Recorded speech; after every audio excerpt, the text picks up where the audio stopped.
Rajkot game zone અગ્નિકાંડની દુર્ઘટના જેનાથી સમગ્ર રાજ્યમાં અરેરાટી વ્યાપી ગઈ એવામાં આ ગેમ ઝોનમાં આગના સમયે કેવી ભયાનકતા હતી તે ગેમ ઝોનના કર્મચારીએ એબીપી અસ્મિતા પર જણાવી છે।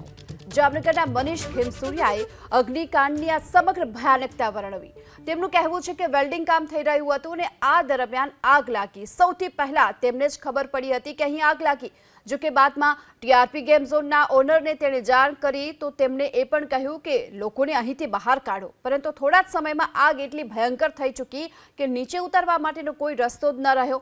આથી યુવરાજસિંહ સોલંકી, રાહુલ રાઠોડે ત્યાંથી ખેમસુરિયાને કૂદકો મારવા માટે કહ્યું અને તેમણે બીજા માળ પરથી કૂદકો માર્યો એટલે તેઓ બચી ગયા। જો કે એમાં પણ તેમને ઈજા પહોંચી છે। સારવાર તેમની થઈ રહી છે। હાલ તેઓ પોતાના નિવાસ સ્થાને છે અને સારવાર લઈ રહ્યા છે। અને ત્યારે આગ એવી ભયંકર થઈ ગઈ કે બચવાનો કોઈ ચાન્સ જ ન રહ્યો। બધાથી પહેલાં મને જ ખબર પડી કે આગ લાગી ત્યાં। એટલે આગ લાગીને તેના મેનેજર, સુપરવાઇઝર અને મારે સિનિયર અને ઓનર બધાને મેં જાણ કરી કે આવી રીતના આગ લાગી। તો બધા કસ્ટમરને 20-25 જણાને મેં બહાર કાઢ્યા। ઘણા લોકો સરકતા હતા, સરકતા તેરીને મેં બધાને નીચે લઈ આવ્યો। એટલે બધા એટલું આમ કામ કરતા એમ આગ એટલી ભયાનક થઈ ગઈ કે મારે નીચે ઉતરવાનો કોઈ રસ્તો ન રહ્યો। એમ કે રસ્તો એક જ હતો, આગળ પાછળ બહાર જવાનો, અંદર આવવાનો।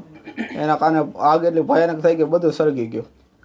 અને એટલે પછી હું બહારના રસ્તે ગયો અને ત્યાં મેનેજર હતા, સિનિયર હતા મારા, બધાને મેં વાત કરી। ત્યાં ઓનર હતા એને મેં વાત કરી કે આવી રીતના આમ છે, મારે નીચે કેવી રીતના આવું।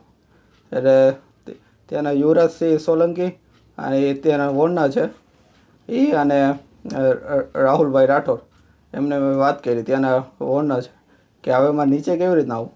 તો એ મને કીધું જો તારે જીવ બચાવવો હોય, તારે બચવું હોય તો અહીંથી કૂદકો મારી જાય કે તો બચી શકીશ તું।